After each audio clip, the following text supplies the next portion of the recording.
সকলোকে নমস্কাৰ জনাইছোঁ আৰু আপোনালোক সকলোৱে জানিছে যে অসমবাসীয়ে পুনৰ এজন বীৰ শ্বহীদক আমি হেৰুৱালোঁ দেশৰ কাৰণে তেখেতে প্ৰাণ আহুতি দিলে আৰু তেখেত হৈছে আসাম ৰাইফলছত কৰ্মৰত হৈ আছিলে পাঠশালাৰ প্ৰণয় কলিতা আৰু প্ৰণয় কলিতাৰ নচৰদে তেখেতৰ বাসগৃহলৈ লৈ অনা হ'ল আৰু তেখেতৰ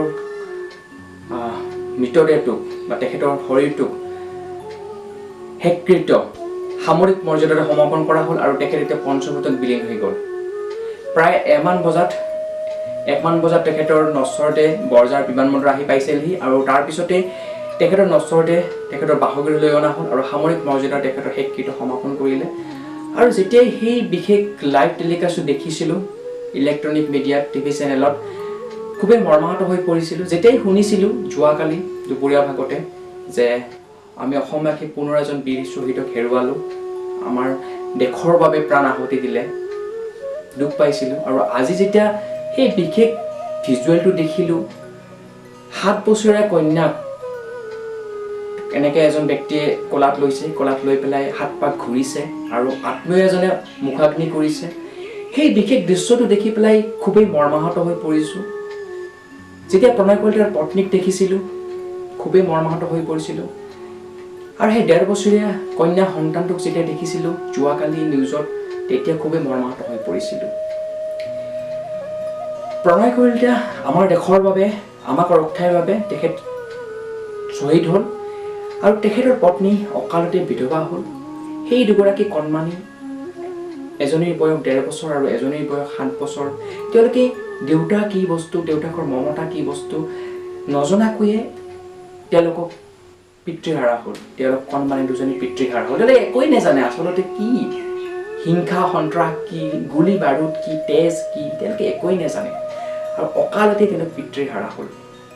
হয়তো 7 বছৰীয়া কন্যা সন্তান যুৱতীগৰাকীয়ে সেই কিশোৰীগৰাকী ভাবিছিলে যে দেউতা আহিব, দেউতা আহি পেলাই দেউতালৈ উমলিম, দেউতাৰ লগত ফুৰিবলৈ যাম। দেউতাক আহিল, ফেব্ৰুৱাৰীত আহিছিলে, তাৰপিছতে দেউতাক আহিল আজি, কিন্তু আহিল এটা কফিনৰ ভিতৰত, এটা মৃত শৰীৰ হৈ পেলাই। যি দেউতাকক 1000 বাৰ মাতিলেও দেউতাকে মাত নিদিলে, এটা মৃত শৰীৰ হৈ পেলাই দেউতাক আহিল। আৰু প্ৰণয় কলিতাৰ পত্নী ভাবিছিলে যে তেওঁৰ স্বামী আহিব, উলাহ মালাহত ঘৰখন সজাই উঠিব, কিন্তু নাই, নহয়, সকলোবোৰ শেষ হৈ গ'ল। অকালতে তেওঁৰ শিৰৰ সেন্দুৰ নোহোৱা হ'ল, উকা সাজ পিন্ধিব লগা হ'ল, গতি শেষ হৈ গ'ল। ক'ব গ'লে সকলোৱে তেওঁক সান্তনা দিছে, প্ৰণয় কলিতাৰ পত্নীক সান্তনা দিছে, যেনেকৈ সান্তনা দিয়া হৈছিলে আজিৰ পৰা এবছৰ আগতে সুনীল কলিতা যেতিয়া নিহত হৈছিল। সুনীল কলিতাই দেশমাতৃক সেৱা কৰিব গৈ সুনীল কলিতা যেনেকৈ বীৰ শ্বহীদ হৈছিল, সুনীল কলিতাৰ পত্নীকো তেনেকৈ বহুতে সান্তনা দিছিল যে তুমি বীৰ শ্বহীদৰ পত্নী, তুমি নেকান্দিবা। ঠিক তেনেকৈ সান্তনা দিয়া হৈছিল বৰডুমুচা থানাৰ অচি ভাস্কৰ কলিতা যেতিয়া নিহত হৈছিল, যেতিয়া শ্বহীদ হৈছিল, সেই ভাস্কৰ কলিতাৰ পত্নীকো বা ভাস্কৰ সন্তানকো সান্তনা দিছিল যে তোমালোক বীৰ শ্বহীদৰ পত্নী হয়, বীৰ শ্বহীদৰ পুত্ৰ হয়।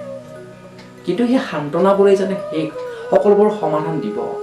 এই বাকী জীৱনটো দুগৰাকী কন্যা সন্তানক লৈ পেলাই, সৰু কন্যা সন্তানক লৈ পেলাই, যি কন্যা সন্তানটোৱে জনাই নাই দেউতা কি, মা কি, সংসাৰ কি, সেই দুটাক লৈ পেলাই তেওঁলোক গোটেই জীৱনটো জীয়াই থাকিব লাগিব আৰু এখন যুদ্ধ কৰিব লাগিব জীৱনটোৰ লগত। কেনেকৈ পাৰ কৰিব? আমি এমাহ 2 মাহ পিছত পাহৰি যাম, কেতিয়াবা মনত পৰিলে কম প্ৰণয় কলিতা নামৰ এজন শ্বহীদ। কিন্তু সেইগৰাকী মহিলাই অকালতে যে বিধৱা হ'ল, সেইগৰাকী কণমানি যে অকালতে পিতৃহাৰা হ'ল, তেওঁলোকক কোনে সান্তনা দিব? কাৰণ কেতিয়াও কাহানিও কোনো কাৰণত তেওঁলোকে দেউতাকক ঘূৰাই নাপায় বা প্ৰণয় কলিতাৰ পত্নী নিজৰ স্বামীক, মৰমৰ জীৱন লগৰী আৰু ঘূৰাই নাপায়। নিষ্ঠুৰ নিয়তিয়ে সকলোবোৰ শেষ কৰি পেলালে।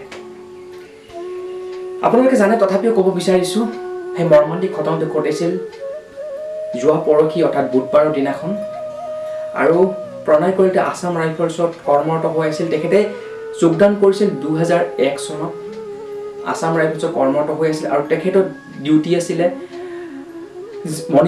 মণিপুৰৰ চান্দেল জিলাত। আৰু মণিপুৰৰ সেই চান্দেল জিলাতেই সেইদিনাখন প্ৰায় 8:30-9 মান বজাত, বুধবাৰৰ দিনাখন 8:30-9 মান বজাত তেওঁলোকৰ 15জনীয়া দল এটা বিশেষ পেট্ৰলিঙত ওলাইছিলে কিন্তু দিনৰ ভাগতেই প্ৰণয় কলিতাই নিজৰ পত্নীক ফোন কৰিছিলে প্ৰায় 2টামান বজাত ফোন কৰিছিলে আৰু তেতিয়া পত্নীয়ে 1.5 বছৰীয়া সন্তানটোক কন্যা সন্তানটোক ভাত খুৱাই আছিলে সেইবাবে পত্নীয়ে কৈছিলে যে তুমি অকমান পিছত ফোন কৰিবা মই মোৰ মইনাক এতিয়া ভাত খুৱাই আছো আৰু তেওঁ কৈছিলে প্ৰণয় কলিতাই কৈছে ঠিক আছে হ'ব মই কিছু সময় পিছত ফোন কৰিম কিন্তু তেতিয়াই কৈছিলে যে ইয়াৰ পৰিৱেশ ভাল নহয় ইয়াৰ অৱস্থা ভাল নহয় সমস্যা আছে এই অঞ্চলটোত কিন্তু ভবা নাছিল পত্নী ভবা নাছিল যে সেই দিনাখনে তেনেকুৱা এটা ঘটনা সংঘটিত হ'ব প্ৰায় আবেলি ভাগত পত্নী চেষ্টা কৰিছিল তেখেতৰ লগত কথা পাতিবৰ কাৰণে প্ৰণয় কলিতাৰ লগত কথা পাতিবৰ বাবে কিন্তু তেখেতৰ মোবাইল নট ৰিচিভেবল আহিছিল কেতিয়াবা ছুইচ অফ দেখাইছিল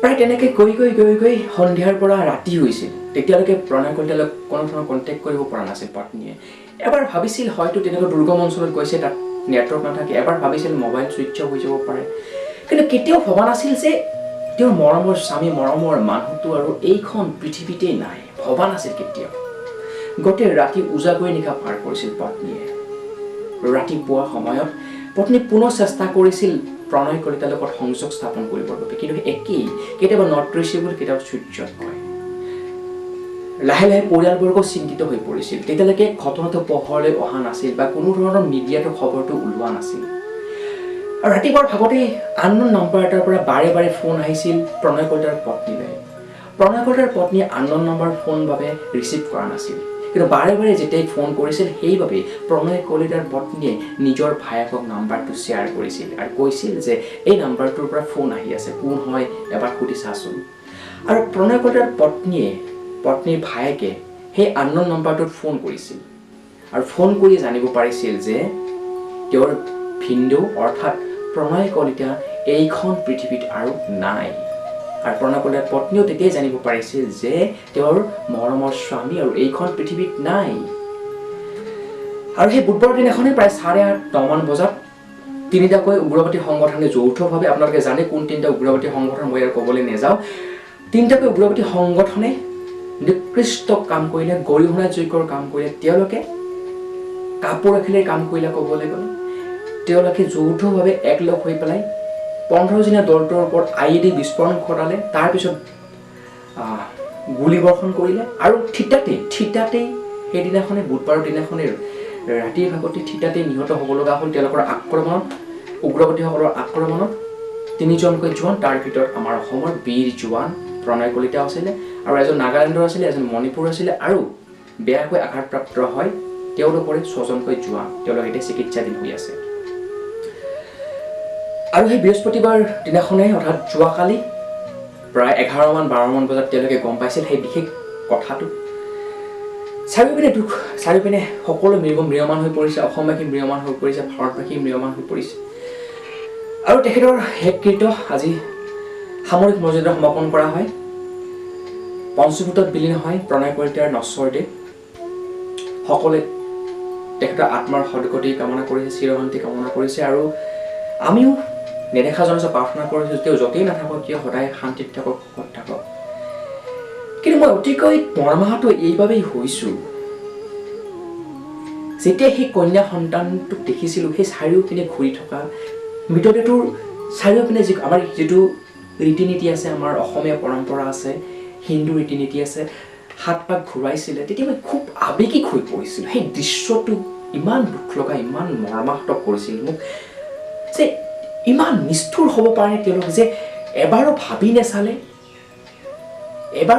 যে গুলী বাৰুদৰ শব্দৰে কোনো সমাধান নহয় হিংসাৰে কোনো সমাধান নহয় কিয় এইবোৰ কৰি আছে কিমান আমি হেৰুৱাম আমি কিমান আমাৰ বীৰ জোৱানে দেশমাতৃক সেৱা কৰিবলৈকে বীৰ শ্বহীদ হ'ব কিমানে নিজৰ পত্নীক অকালতে হেৰুৱাব কিমানে নিজৰ সন্তানক অকালতে হেৰুৱাব কিমান সন্তান অকালতে পিতৃহাৰা হ'ব কিমান মহিলা অকালতে বিধৱা হ'ব কিমান দেখিলে আচলতে এইবোৰ বন্ধ হ'ব বহুত হৈ গ'ল আমি বহুতকে হেৰুৱালোঁ মই এইবাবে তিনিটাকৈ উদাহৰণ দিছোঁ বৰডুমচা থানাৰ OC ভাস্কৰ কলিতা তেখেতে আলফাৰে সংঘৰ্ষ হৈছিলে তেখেতে নিহত হৈছিলে তেখেতৰ সন্তান আছে আজি তেখেতে পত্নী কেনেকৈ জীৱন পাৰ কৰিছে আমি কোনো খবৰ লোৱা নাই তেখেতেহে জানিছে কেনেকুৱাকৈ পাৰ কৰিছে স্বামীবিহীনভাৱে বা দেউতাকবিহীনভাৱে কেনেকুৱাকৈ তেওঁলোকে পাৰ কৰিছে এবাৰ যাৰ ঘৰত হৈছে তেওঁহে বুজি পাইছে এবছৰ আগতে সুনীল কলিতা তেখেতেও নিহত হ'ব লগা হ'ল দেশমাতৃক সেৱা কৰিবলৈ।